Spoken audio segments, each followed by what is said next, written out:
Welcome to Fishing with Gussy. Today's show, I've got my buddy Tom Vaeth from the Winnipeg Goldeyes. He drove out this morning from Winnipeg. The weather's nasty, it's cold, but we're still going fishing anyways. It's going to be a good show.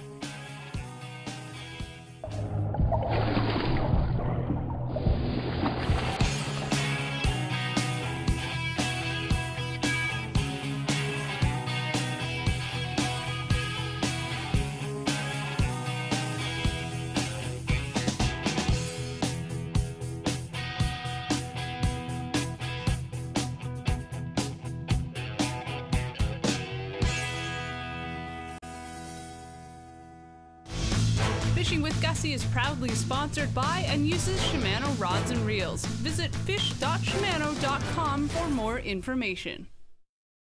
Welcome to Fishing with Gussy, everybody. It's fall, we're going crappie fishing, but we just launched the boat and we're idling away from the ramp and there's all kinds of fish marking under the boat. We're in 29 feet of water. I'm pretty sure they're walleyes, so we just had to stop quick and drop a line down and see what they are. I got my buddy Tom Vaeth with me. He is the hitting coach for the Winnipeg Goldeyes. So we're gonna talk some baseball, hopefully catch some crappies and have a good day on the water. Hopefully catch more fish than we're doing to talk about baseball. Yeah, okay. There we go. I got one of those suckers. That kind of feels like a pike or a bass even, maybe. Huh. It was actually a sucker, if you can believe that. Did you see that? Yeah.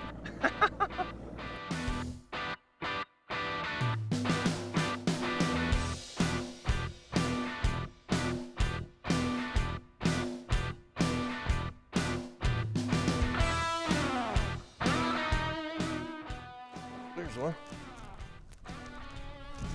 Fish on, buddy? Fish on. Hit it good too. Big perch. Big perch. Spitting up all kind of stuff. Well, it's a good sign that there's a different species holding in this spot. There must mean there's plenty of bait and forage down there. Yeah, exactly. That might be more like what we're looking for, Tom. There you go. If it's a crappie, it's a good one. Oh, it just came off. It was a walleye. There's something. There's just all kinds of fish marking down there, so I just assume that it's going to be crappies, but this is going to be a walleye, I think. It's a little bigger. Yep. We're getting about the action you want to get when you're crappie fishing. We're just not catching crappies yet.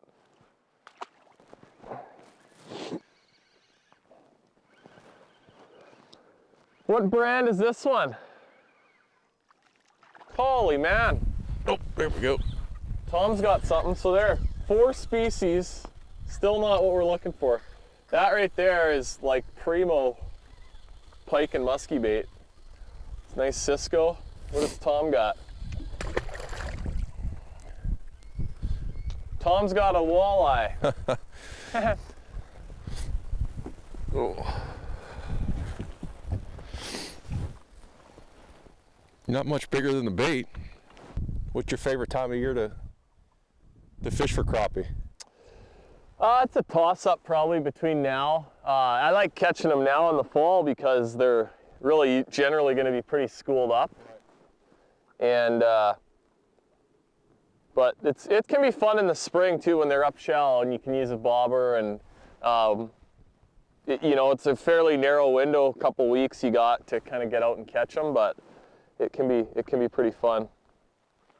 But the cool thing about in the fall is they get out in these kind of deeper holes out, you know, we got a shallower bay up in here behind us, and so these fish will kind of pull out and really school up in these little deeper areas just outside of kind of where they spend most of the spring and summer. So, okay, we marked a bunch of fish, not crappies apparently, so we're gonna get on the big motor and just drive around here and see if we can find some of these suckers.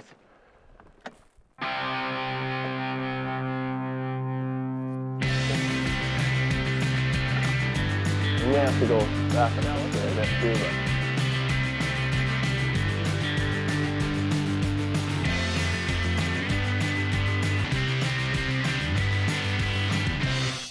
think of crappie feeding on the bottom when they're mostly, with the way their eyes and heads situated, that they're mostly up feeders. Looking up, yeah. Well, and that's part of the, usually you always want to keep your bait a little bit. Right above them, if you can. A little bit above them, yeah. One of my ex-players, a couple years ago, he lives down in Oklahoma, big farm ponds down there. Yeah. And I had to pull, we weren't fishing for crappie, we were fishing for largemouth. And I know you've probably seen it, or at least seen it on TV, where there was a big largemouth floundering on the surface with a crappie stuck in his throat. Yep. So we had to do a little rescue, pull the crappie out of him, and you got it and saved him? Oh yeah, yeah. Sent him on his way, but they love eating the crappie down there in those farm ponds. There we go. We got something. Walleye. Huh.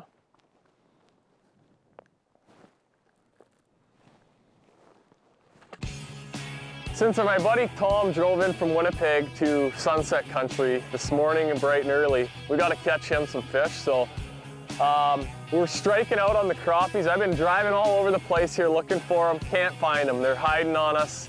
We're gonna go back by the boat ramp where we launched this morning, and we are marking a lot of fish, a lot of walleyes, I'm pretty sure. And we're gonna go back there and see if we can catch some walleyes. So we're gonna switch things up, try and change this into a walleye show, and hopefully we'll catch some big walleyes. So pulling the trolling motor, we're heading back, and we're gonna take a break, and when we get back, hopefully we're loading the boat with some big whitetails.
Tech Tips is brought to you by Northland Fishing Tackle, made by fishermen for fishermen.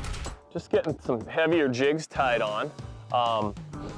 These jigs I'm using are Northland Gammy UV jigs. So they got really nice, beautiful colors, a really nice high-end Gamakatsu hook, and really good color. We're gonna be fishing with artificial soft plastics, and so that collar is gonna hold the soft plastic on the hook really good. But these jigs come in, a variety of sizes and colors. That's a really nice sort of natural color. We got some bright ones, some small ones for panfish and stuff.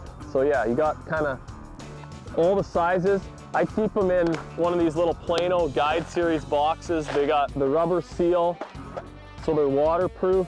These jigs aren't, they're high end, they're expensive, so you definitely want to take care of them and don't let them get wet. And that's why these boxes are really nice. They're heavy duty plastic too, so they won't break. You can bang them around and they keep everything dry, so that's that. Tech Tips is brought to you by Northland Fishing Tackle, made by fishermen for fishermen.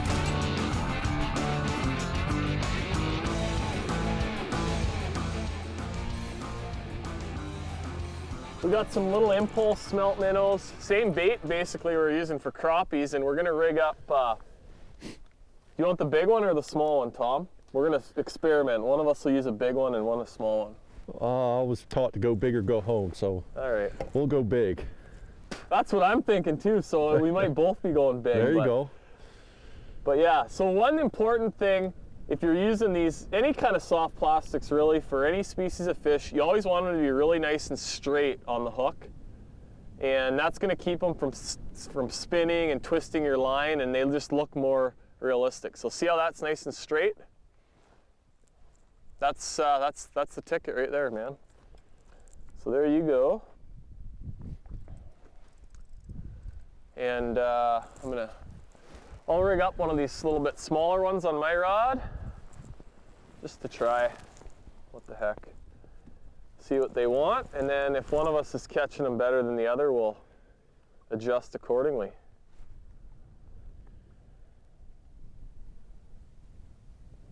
Okay. How much do you find color plays a difference this time of year? I'm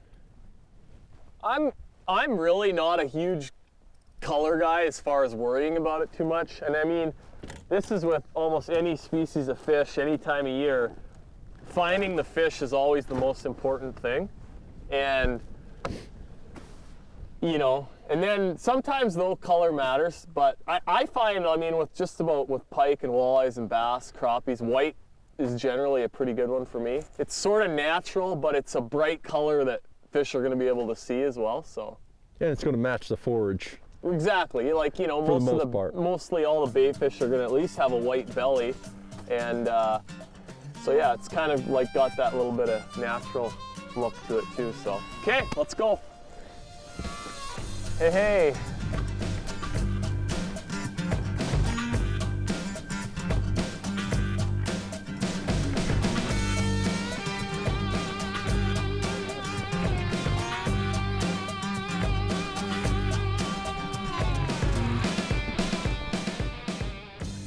He got a little dent in him. Looks like somebody tried to have him for lunch. Oh, there's a bunch down there, but they're just they're not the ones we're looking for. They're smaller. They're smaller fish. Little guy. Little walleye. If I hold him way out, does he look bigger? What's up, boy? Oh, you're getting the nice eaters.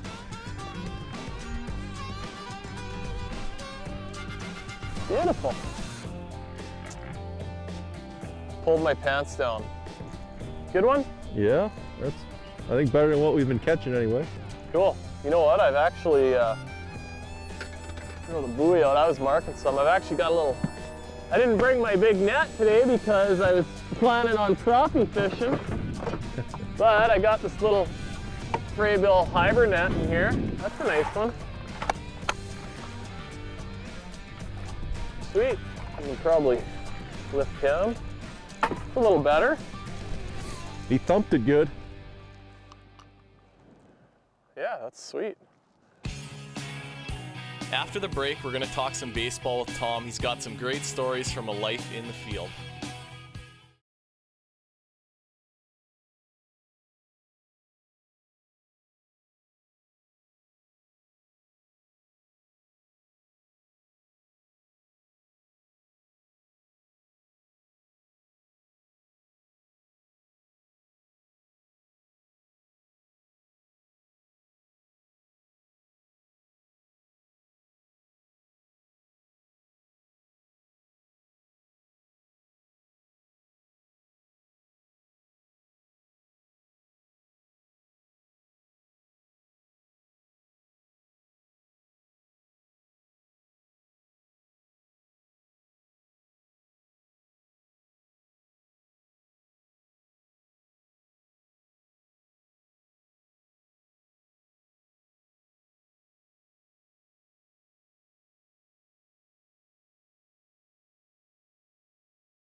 just marked a pretty good little cluster of them on the bottom, so we threw the buoy out, and we're gonna drop down there and see if we can catch them. It's always nice to throw those buoys out just for that reference point, you know? And you know, the fish that I marked were on the right side of where the can is right now, so we should be right on top of them here.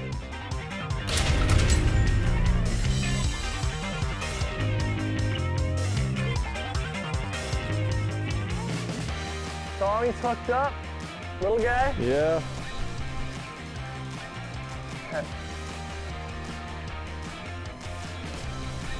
But they're still fun.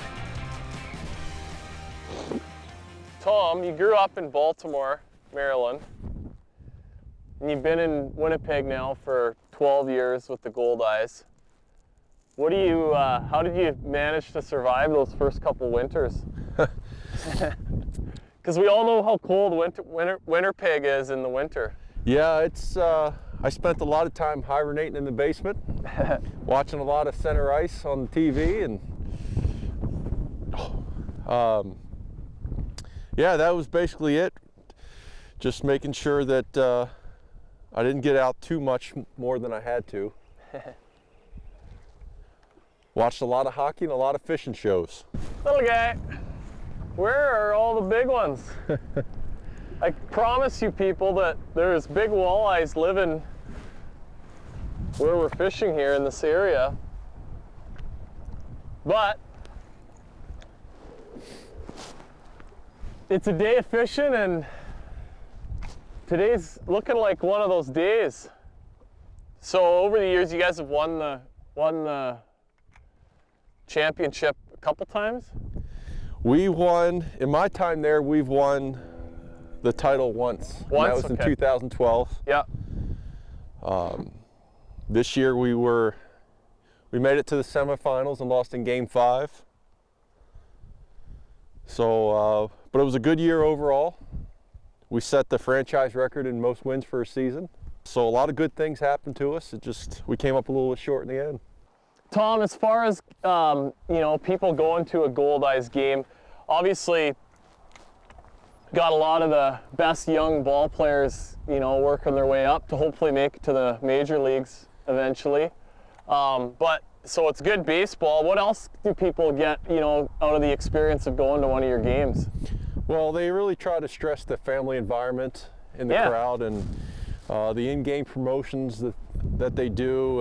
Our mascot Goldie, who is one of the best mascots for sure in our league, and is known throughout minor league baseball. And yeah, and it's just the access that the average fan has to us, more so than they would get to a major leaguer. They can get closer to us and talk more with us, and you know, get to know us more as individuals a little bit better. And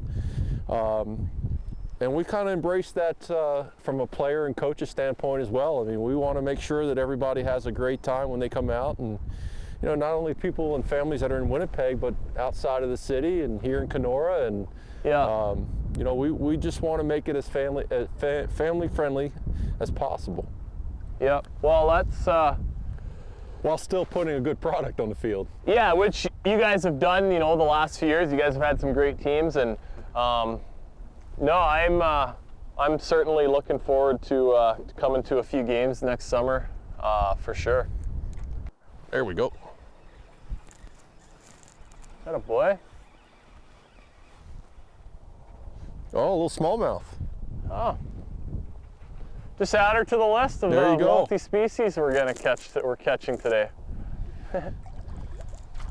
Little guy. Just shows the versatility.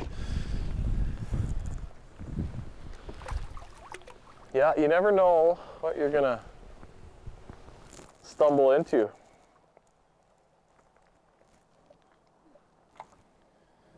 Got to be versatile to be a good angler.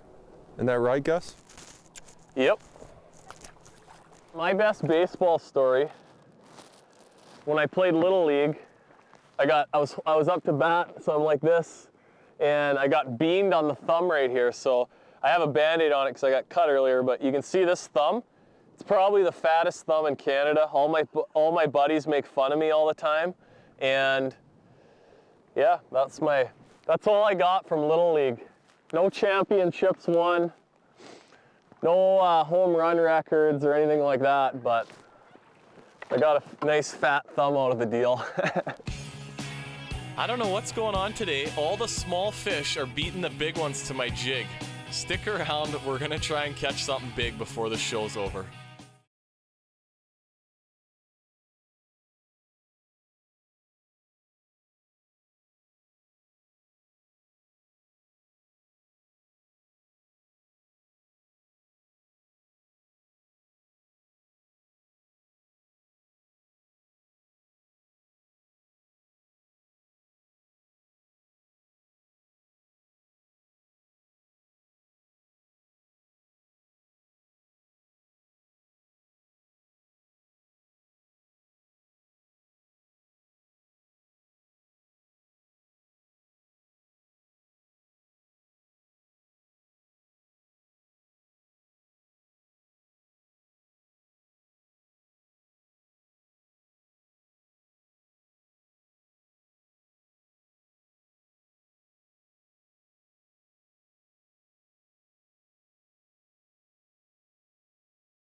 Before the creation and innovation of aluminum boats, the craftsmanship of wooden boats was highly prized.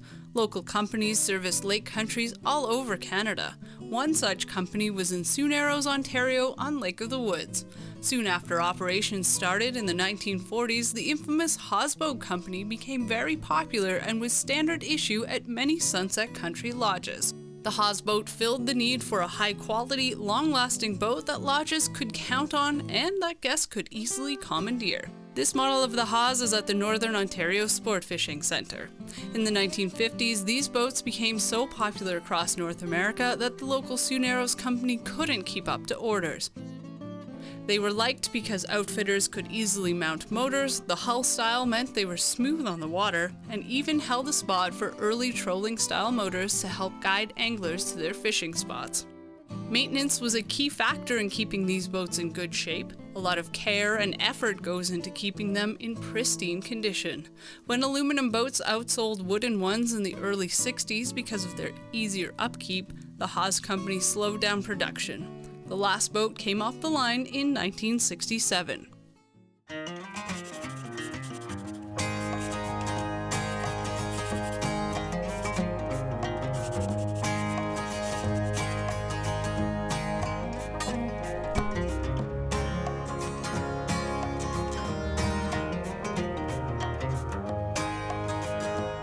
It's funny, you know, we're moving around trying a bunch of different spots. We've fished 6 or 8 spots in this area that we're in, and we've caught fish at all of them. We're marking them on all of them, and we're just not catching any big ones for whatever reason. And it's an area that there's plenty of big fish around, but just one of those days. Very lethargic today. Yeah. And anyone that fishes can appreciate that you don't catch big fish every single time you go. I'd be a rich person if I did, because I don't know how many tournaments I've fished over the years where you have that one brutal day that that kills you, you know. There we go. There's a bunch of fish here. I'm gonna keep catching them, and then one of them's gonna be a big one. That, or we're gonna go for the record for the most ever caught in one episode, maybe. Not one of them's gonna be over a pound, but well, that one you caught was over a pound, but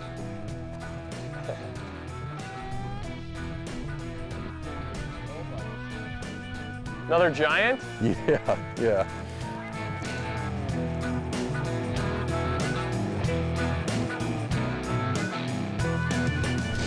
There's the answer. Just don't even really set the hook and you'll get those little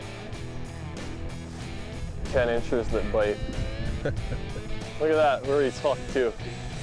I think they're coming up and they're like hitting it with their mouth closed and tasting it or whatever they're doing. That very first one I got earlier today was hooked under the chin as well. Yeah? Yeah. Huh, weird. Look what I get. But at least I'm catching them. There we go. That's a little bit of a better one, maybe.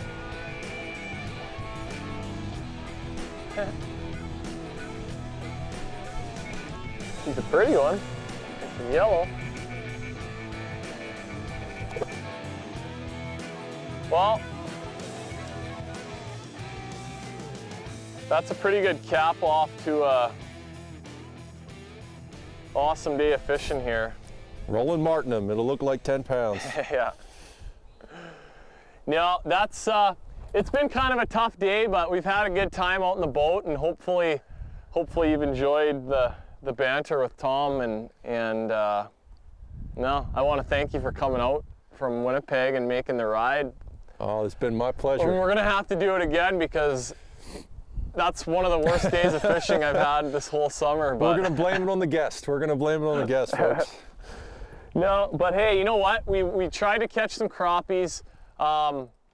Didn't work out. I'm gonna go back and find those suckers though, and they're gonna get it.